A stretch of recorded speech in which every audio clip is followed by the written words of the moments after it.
What is your strategy for engaging Iran, and when will you start to implement it? Will your timetable be affected at all by the Iranian elections? And are you getting any indications that Iran is interested in a dialogue with the United States? I said during the campaign that Iran is a country that has extraordinary people, extraordinary history and traditions, but that its actions over many years now have been unhelpful when it comes to promoting peace and prosperity both in the region and around the world. That their attacks or their financing of terrorist organizations like Hezbollah and Hamas, the bellicose language that they've used towards Israel,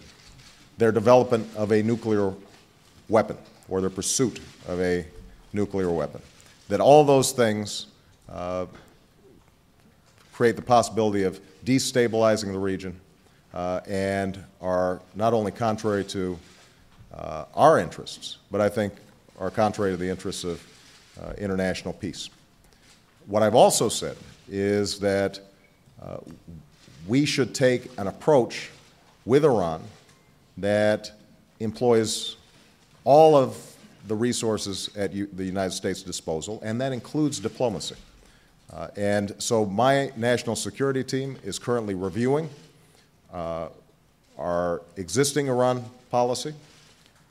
looking at areas where we can have constructive dialogue, where we can directly engage with them. And my expectation is in the coming months, we will be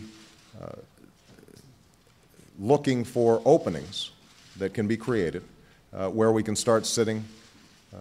across the table, face-to-face, diplomatic overtures that will allow us to move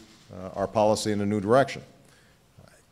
There's been a lot of mistrust built up over the years, so it's not going to happen overnight. And it's important that even as we engage in this direct diplomacy, we are very clear about certain deep concerns that we have as a country, that Iran understands that we find the funding of terrorist organizations unacceptable, that we're clear about the fact that a nuclear Iran could set off a nuclear arms race in the region that would be profoundly destabilizing. So there are going to be a set of objectives that we have in these conversations, but I think that there's the possibility, at least, of a relationship of mutual respect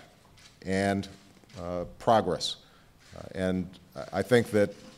if you look at how we've approached the Middle East, my designation of George Mitchell as a special envoy to help deal with the Arab-Israeli situation, some of the interviews that I've given, it indicates the degree to which we want to do things differently in the region. Now it's time for Iran to send some signals that it wants to act differently as well, and recognize that even as it has some rights as